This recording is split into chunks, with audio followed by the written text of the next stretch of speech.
we're going to be talking about interactive learning in online environments, either live or asynchronous, and how we can promote this interactive learning. So this is a training session for EAP teachers and lecturers. If you are not an EAP teacher, if you don't work in higher education, no worries, because essentially many of the things that I'm going to be talking about apply to language teaching in general, not just EAP. So as we have been talking about, we mentioned that it's been a very, very busy period for all of us. We moved EAP and our teaching in general online. Most universities and schools did so to provide continuity for the courses and for our students. Most teachers had never taught online before, and they have risen up to the challenge, which is fantastic.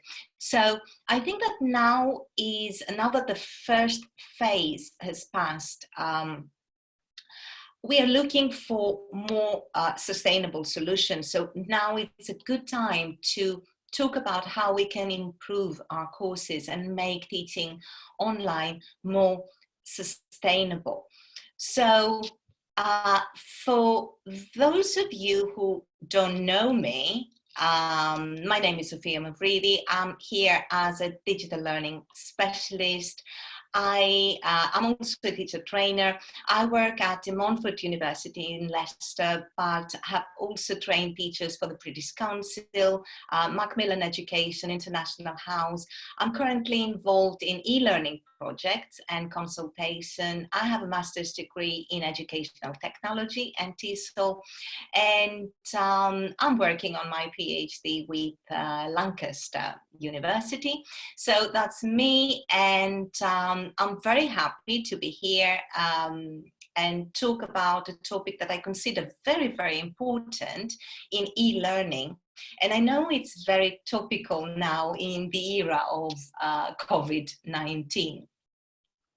So just to give you a little bit of an overview, we are going to talk about interactive virtual learning and what pedagogies inform it, and then move on to how we can make our teaching interactive, both in the synchronous and asynchronous classroom, and then move on to the hands-on part, where I'm going to show you an interactive multimedia tool. My colleagues at DMU know what I'm going to be talking about because it's my favorite tool and I have already introduced it to them. And you are going to engage in a practical activity. So the session is going to last approximately 50 minutes, and there is a chat box, as you know. Feel free to interact. I may not always be able to catch up with the chat during the session, but feel free to ask questions, and there is going to be a Q&A at the end, and you will be able to ask me any questions that you may have, any clarification that you may need. If you see me moving my head slightly, it's because I have two monitors and I just check how the slides look from your perspective, from the perspective of the participants. So that's why I move my head and check.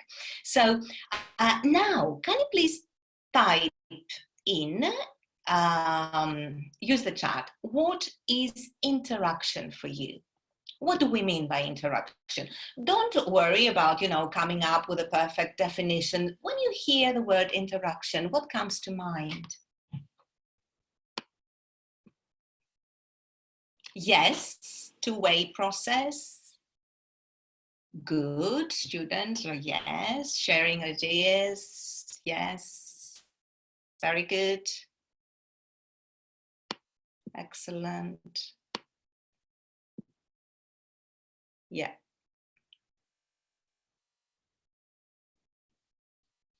Okay. Showing that you are engaged, showing and being engaged, engagement, give and take. Excellent, excellent, fantastic. So I'm going to share two definitions that I found interesting.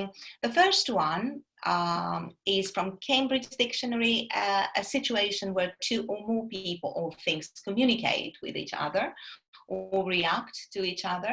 And I think my favorite definition comes from Macmillan Dictionary, the process by which different things affect each other or change each other. And I think that it applies to learning, because when we learn, we change as well. So that's my favorite definition. Now, how does this relate to online learning?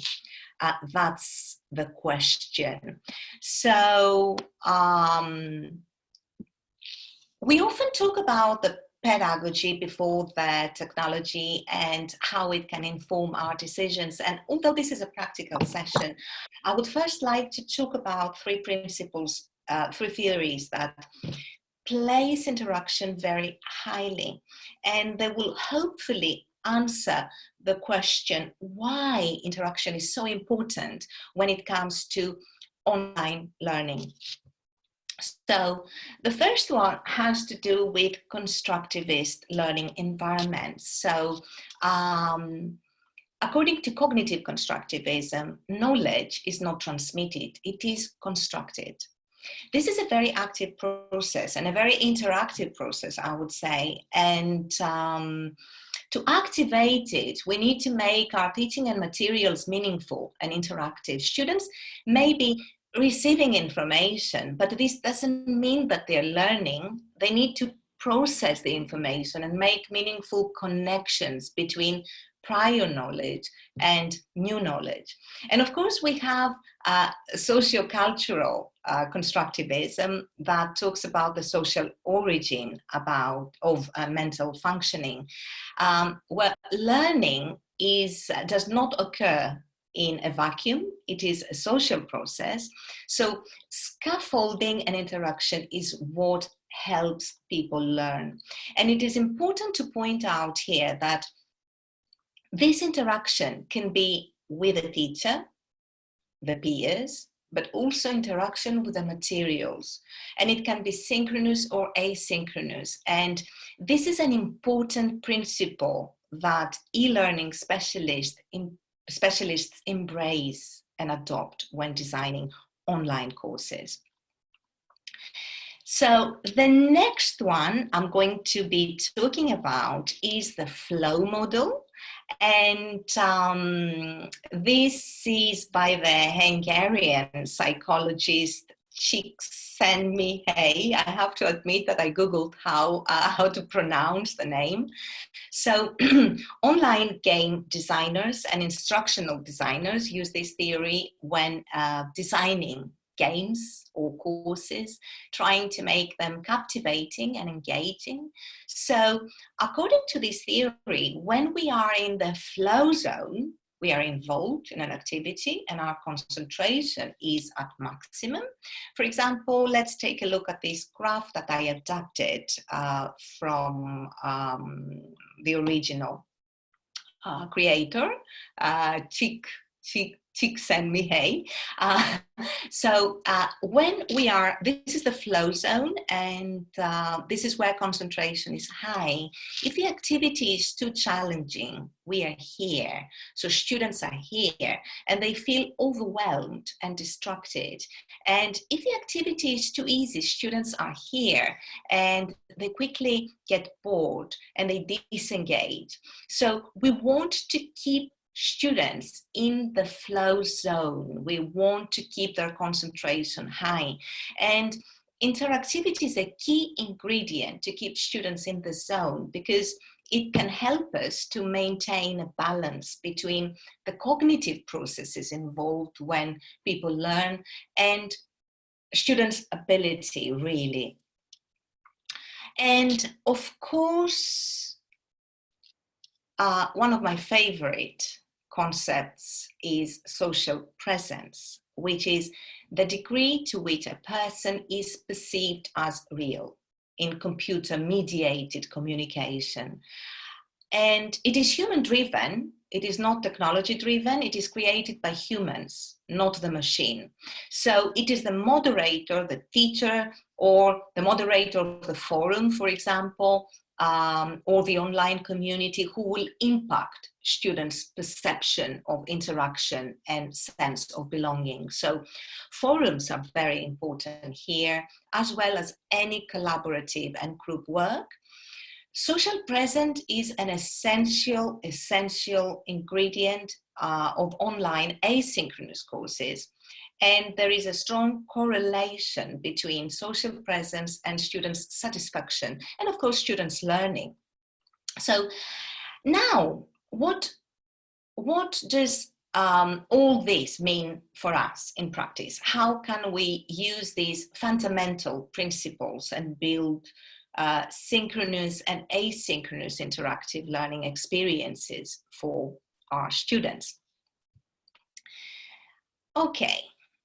So let's start from the synchronous classroom, the live classroom. I would like to say here that the physical distance is, of course, a challenge. And I can hear many teachers when they say that this physical distance is an obstacle.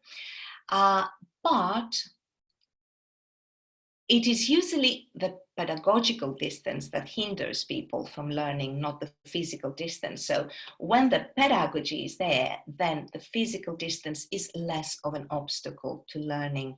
And this applies to both the live classes and the asynchronous ones.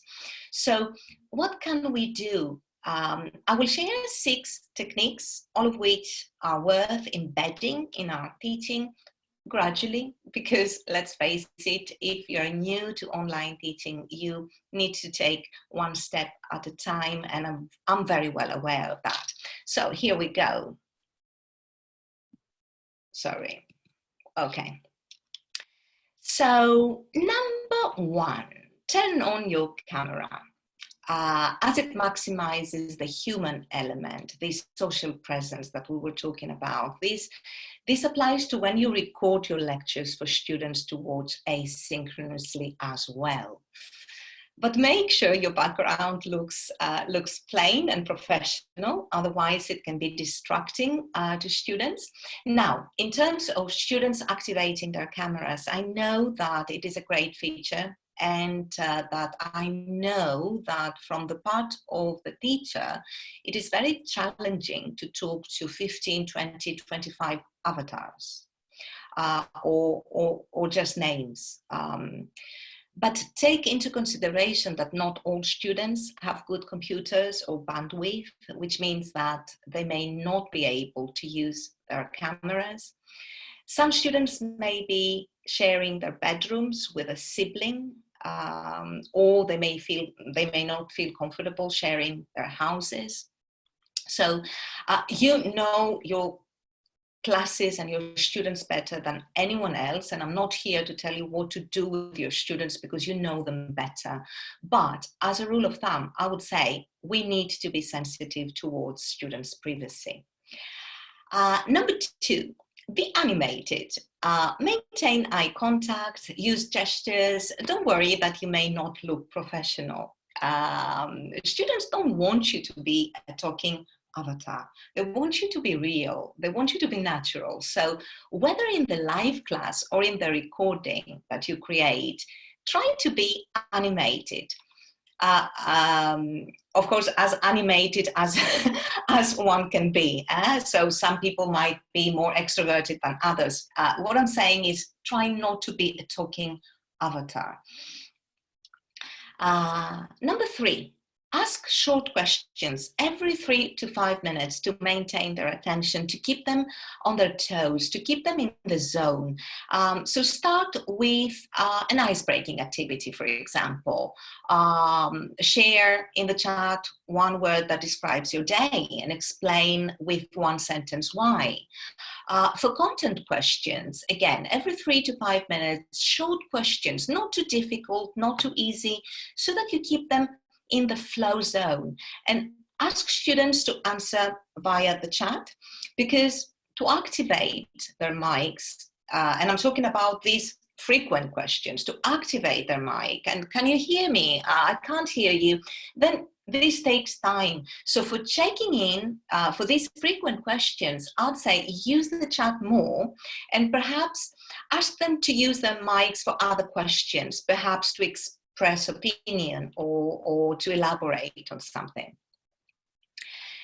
So number 4, ask them to do things hands-on. When you give feedback to a class activity, for example, that was set for homework, share the PDF or the slides on the screen and ask students to annotate the slides themselves or add the answers. This will give them something hands-on, something tangible to do, and it is so important. Number 5, use polls, use interactive tools such as Padlet and WooClap.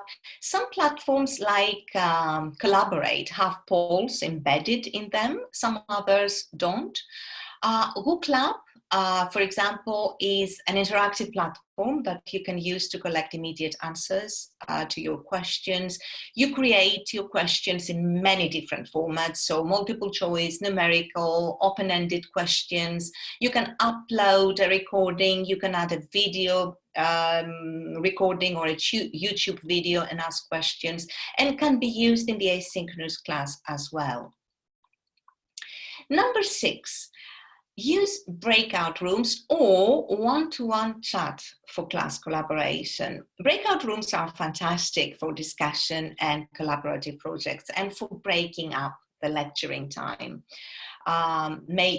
for making the class more student-centered, because let's face it, live classes, synchronous classes are mainly teacher-centered, and that's why we need the asynchronous bit. But we'll talk about this later on. So breakout rooms are fantastic. It's a fantastic feature, but for a short question, you wouldn't put students in a breakout room, would you? So ask them to message the next person on the participant list and discuss over chat, the same way you would say, okay, talk to the person next to you and discuss this question.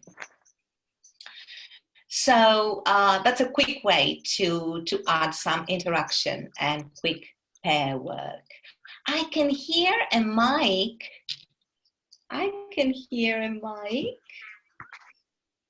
Can you deactivate it, please? It's because there is feedback. It might interfere with what people hear. Thank you. Thank you very much. So, thank you. So now, interaction in the asynchronous class. As I said previously, live classes are fantastic for social presence, but even the best live class is predominantly teacher-led, and that's why we need the asynchronous bit, which can be more student-centered, and it is where the students become more autonomous, really. So make sure you use your LMS. Now, a question for you to answer in the chat. What LMS do you use? LMS stands for?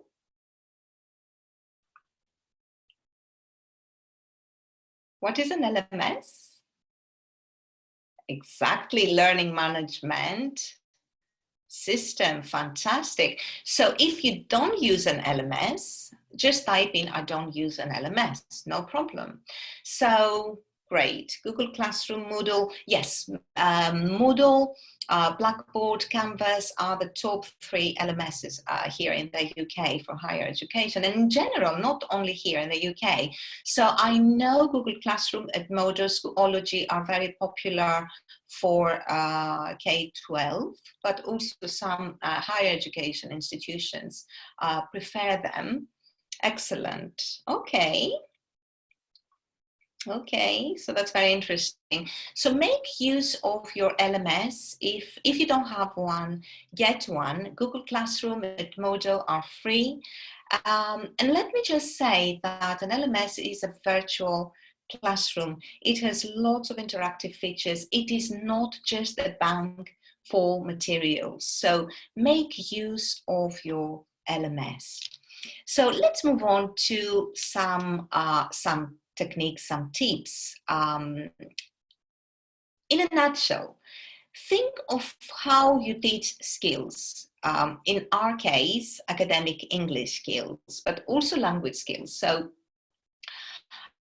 for speaking, use live classes. If you don't have live classes, put students in breakout rooms, for example, to practice their speaking. Use Flipgrid or podcasting tools for students to record their voice when answering questions. Set up asynchronous group projects. I know they are more challenging to set up because students will need to meet up and collaborate, but they are very rewarding and they help students to maximize their speaking time, and they are so student-centered. So what I tell my students is find a way to communicate, meet up on Zoom or WhatsApp or WeChat if they are in China.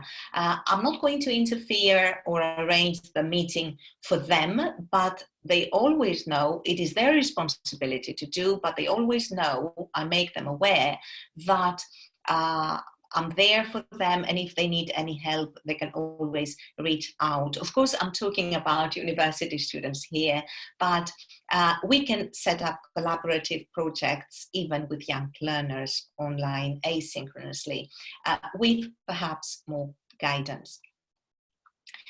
Forums.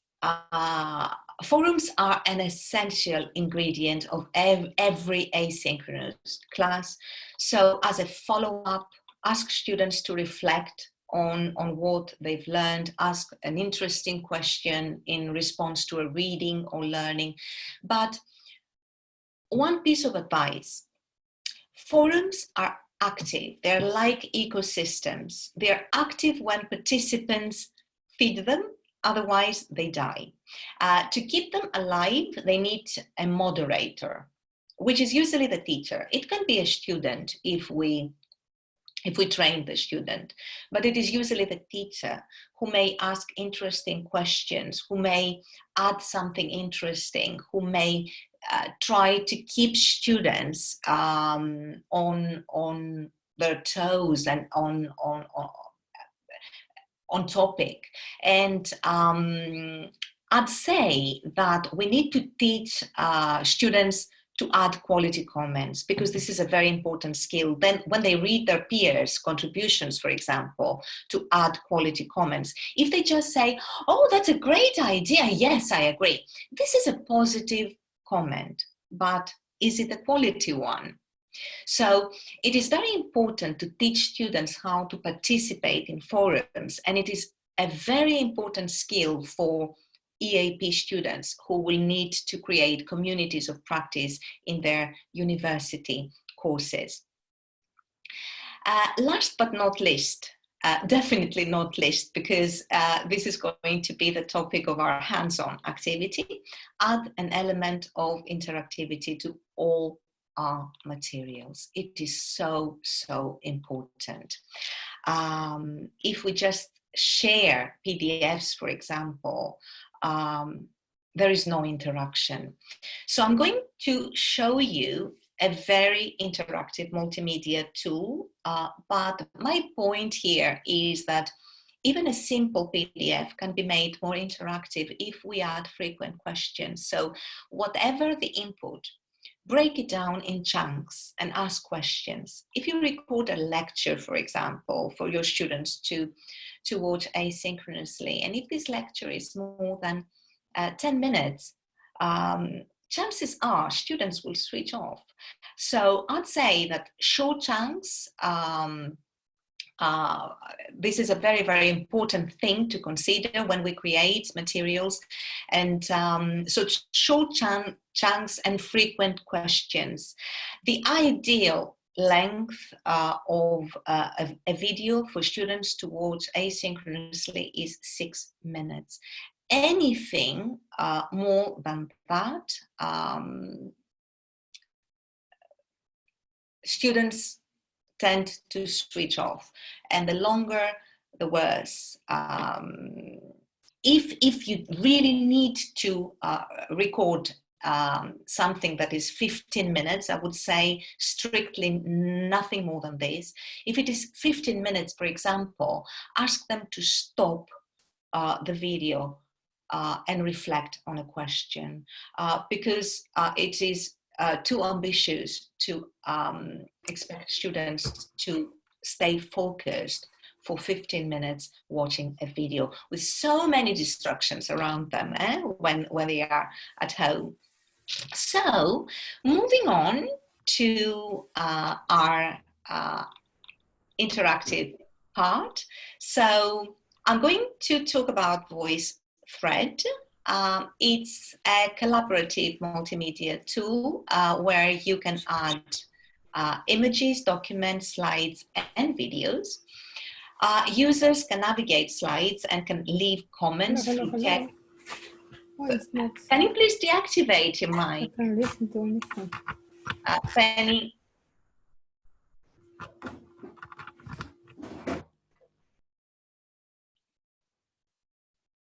Thank you. So I was saying that users can navigate slides and can leave comments through text, video, or voice. And it really makes materials very interactive, and it is so easy to use. As an educational technologist, what I really believe is that technology needs to be very, very easy peasy for the teacher, because you're not expected to be technology experts, and the materials that you create should not take forever to create, and you should not, I mean, you should focus on the teaching and on the learning to teach the language and whatever you teach, EAP or ELT, and not on the technology so much. So I'm going to show you a Voicethread that I created for my students, and the question for you is, while you're watching, I would like you to tell me, to reflect, and then tell me in what ways this recording for students, this Voicethread, is interactive. Okay, so, all right.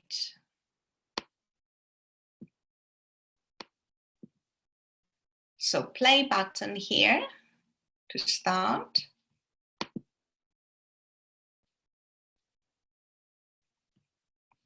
Hi everyone.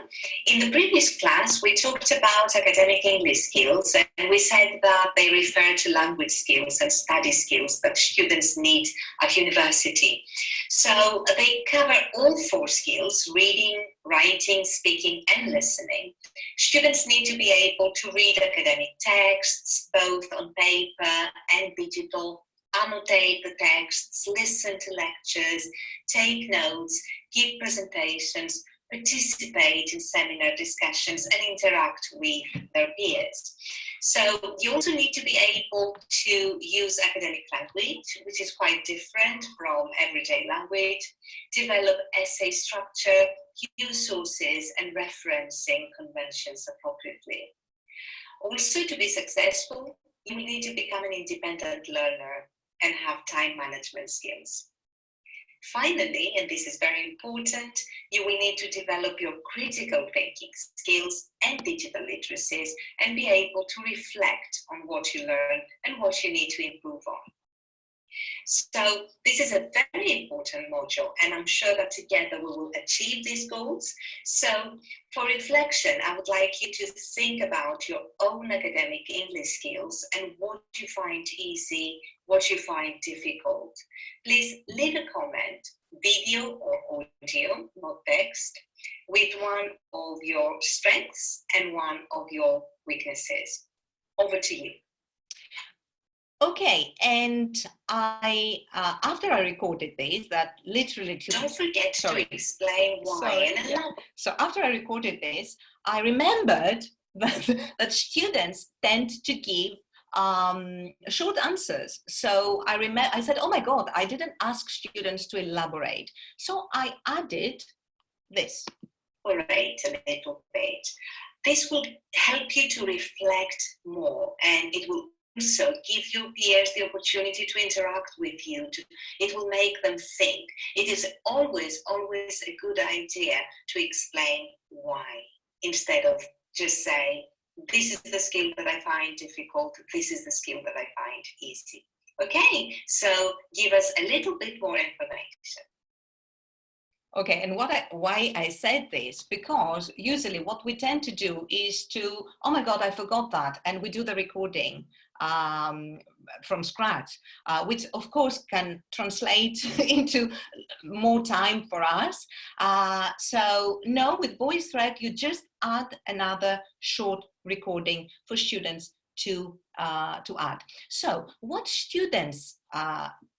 I'm asking students to do is to actually leave a comment answering my question.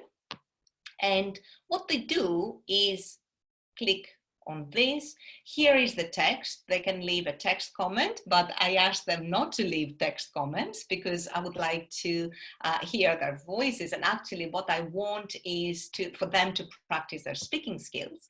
So they can leave a sound audio comment or a video comment.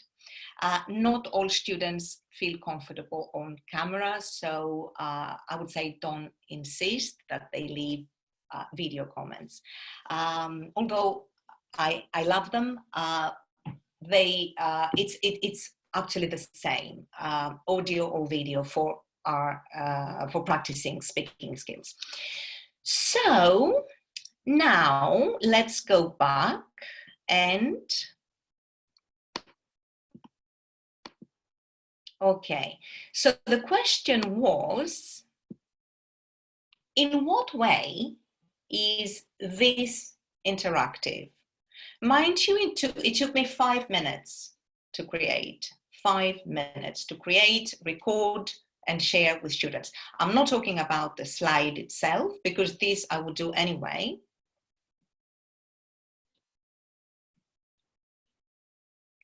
So in what way is this interactive?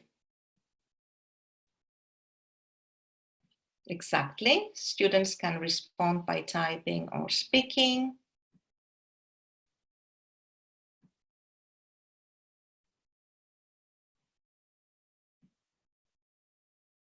Asking questions. There's an opportunity for learners to respond. Yes. Exactly.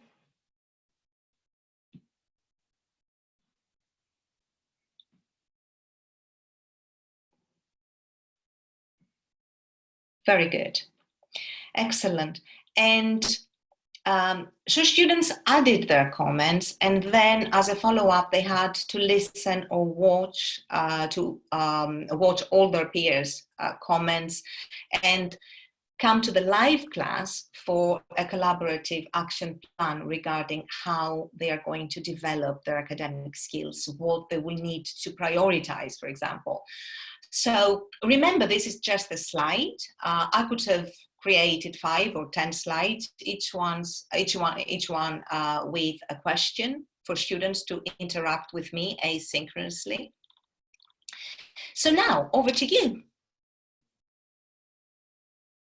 Okay, and I'm going to enlarge that, or no, because I'm going to share the link in a bit. So you're going to click on the link that I'm going to share with you in the chat, and I'm going to ask you a question. You're going to watch the short video, and this is a question for you, the teacher. Leave a voice or video comment, search for the plus symbol at the bottom, and leave a video or an audio comment. Of course, text comments are also available for the shy ones, but okay, I would prefer audio or video. So note, to leave a comment, you will be able to watch, but to leave a comment, you will be prompted to sign in or register for an account. So this will take you around 3 minutes. So once you leave your comment, and if you have time, watch or listen to a couple of comments made from your colleagues. So have you got any questions? So please mute your mics now and click on the link that I'm going to share with you in the chat.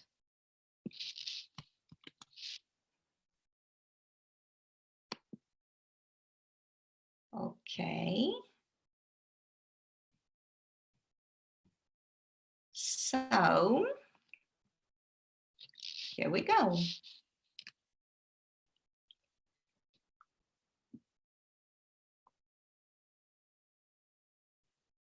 It is important that you mute your mic so that we don't hear the recording, because each one of you is playing the recording asynchronously.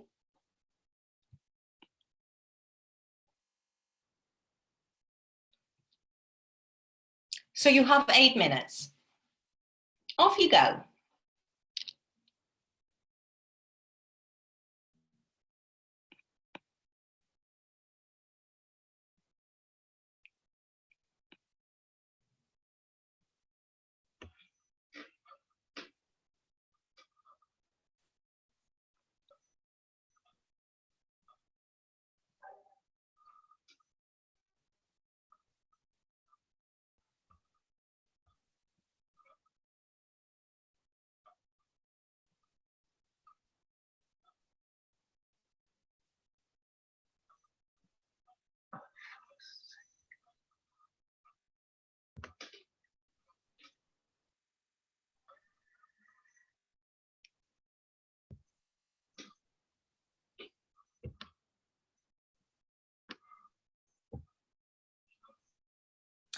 Ah, I see what you mean. Yes, the muted, I mean the mic, the Zoom muted. Yes. Yeah, okay, okay. So if you mute the Zoom mic, not your mic in general, you can't click on the link.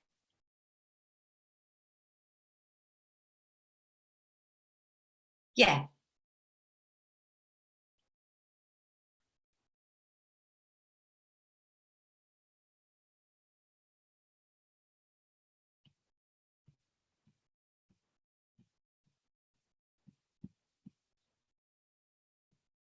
So I'm sharing the link again.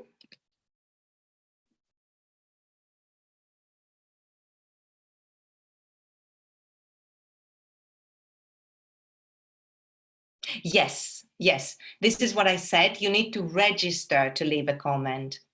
If you don't want to register, that's absolutely fine. You can do it later on if you don't feel like it. Just listen to some comments made from your peers. Okay, your internet is slow. All right, I see. Okay, so I can play it for you. I can play it for everyone if you are having problems, and you can copy and paste it, and you can do it later. Don't forget that this is for asynchronous classes, so it fits perfectly. It would be perfect if you do it asynchronously as well. So, oh, someone has left a comment here. So I can play the video. This is for the ones who cannot have a slower internet connection and cannot click on the link. So I play it for you and listen to the question now.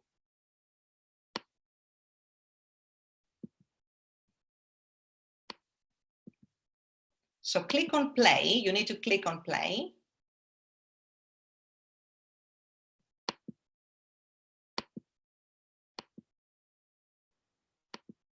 This question is for you, the teacher. from the skills that we talked about, which one do you think is the easiest? And which one do you think is the most challenging for students to develop? I know that students vary and that we usually teach mixed ability classes, but in general, which skill do you think that students find the easiest to develop, and which one do you think is the most challenging? If you are not an EAP lecturer, then talk about your context. From the skills that you teach, which one do you think is the easiest, and which one is the most challenging for your students to develop? Over to you. Okay, and we can see some comments here. So it's easy for students, Maria Carlo Georgiou, it's easy for students to develop digital literacy. Excellent. So, and another comment. Ooh, many comments. Thank you, everyone. To be honest, it's hard to decide that there's one particular area that's difficult to develop for academic students in an EAP setting. That was Paul, my colleague from GMU. Thank you, Paul. I work in a university where I teach both English first language speakers and English as second foreign language speakers from foundation year through to postgraduate. So I think I'm leaving a little voice recording, and well, if we include the idea of understanding and selecting the right information and relevant information, then I think reading is probably one of the hardest things to do in a degree for a second language user, certainly for the students we see coming through pre-sessional. Excellent, excellent. So I have to move on quickly from comment to comment, but they are so... Okay, I'm trying to record very quickly. Stop. Great. Lisa, excellent. As far as teaching, I find reading and quite difficult. Excellent. And Dorothy. So, and more, and more. Okay, I wish we had time, but you can keep the link and go through the comments in your own time. So back to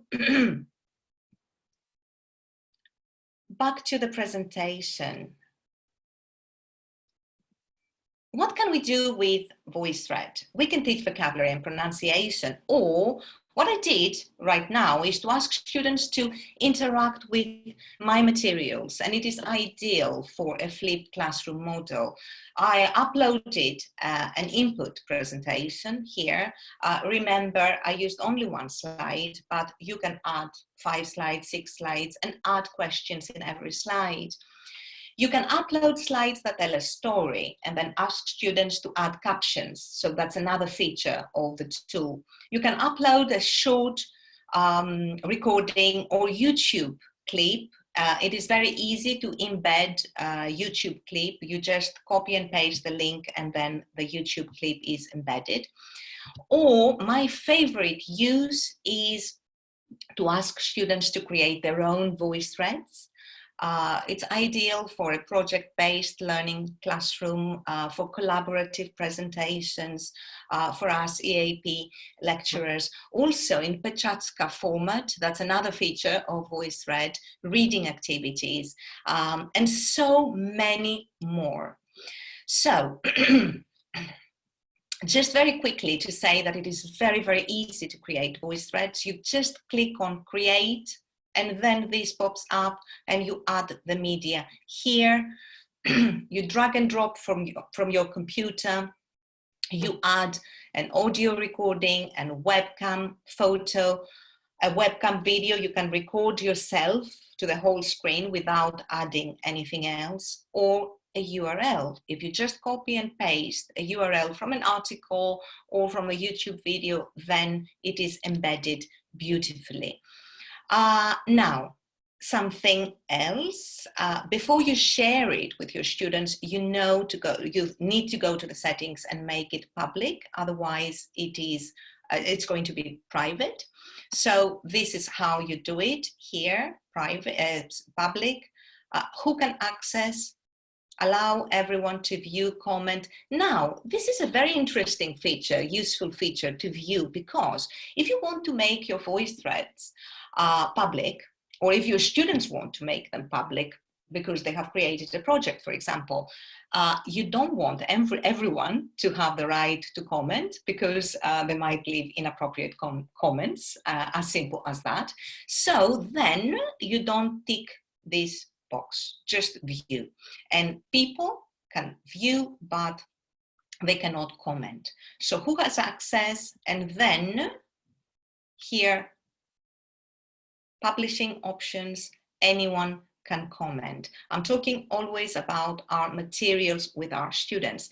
If these are made public, then anyone can view, or even private, so that students can access the Voicethread with a password. I would say that this is more time consuming and unnecessary, but you know your context better than anyone else. Now, remember, Voicethread is free, but for a limited number of voice threads, for 3 or 4, I think. So after that, you either need to delete previous voice threads or upgrade. Again, this is up to you and your institution. With my institution, we are thinking of upgrading. We will see. So now, if you want to follow up, you can watch a video explaining how you can use Voicethread. You can create a Voicethread for an asynchronous EAP class. Try to keep it simple, just one slide or a YouTube video, a short YouTube video. Don't be overly ambitious, because the aim here is to familiarize yourself with the technology, and once you do that, then you can start creating your materials, if of course you want to use this tool. Share it with your colleagues and get feedback. This is very, very important, because this is how we really learn. So collaborate with other colleagues and send them your materials, be it Voicethread or whatever materials you create for your asynchronous or synchronous classes. So here are my references. Thank you very, very much. Here is my email and my website, and I'm Sophia Mav on Twitter, and I'd be very happy to answer any questions if you have. Guys, don't go away right now, okay? We haven't said goodbye. Sophia is expecting your questions, so just don't disappear. If you have any questions, I mean. Yeah, obviously they don't have, so expect an email from me through Balib. I will share our teams. I will share everywhere, like in our social media, our YouTube channel. I will find something for the colleagues who live in Asian countries like China, and YouTube is difficult to access through VPN. So I will try to find a different platform. Please let me know if you know. Just to say, sorry, this is sorry to interrupt, but Voicethread can be is accessible in China. So this is another plus for those of you who will be working for your professional with Chinese students in China. I just checked on my phone without a VPN. It will take 10 to 15 seconds. But this is the same with every website in China.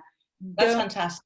Don't expect like everything to be accessible like immediately, like in a different country. No, it will need like 10 seconds, but it works just fine in China. Did Penny, did the video play well? Yes, it played. Yes. Okay. It played. Okay, guys, thank you very much. Really, I received many responses for our online conference. The most confusing answer is about weekend or weekdays. I will come back in the following webinars to clarify that.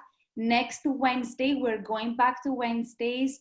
Our web officer, Yolanda Hanson from Glasgow Uni, is going to give another workshop as well. Stay tuned. Amazing things are coming. Thank you, Sophia. Thank you so much. Thank you very much. Thank you. It was great being here with you. Thank you. Thank you. Thank you so much, guys.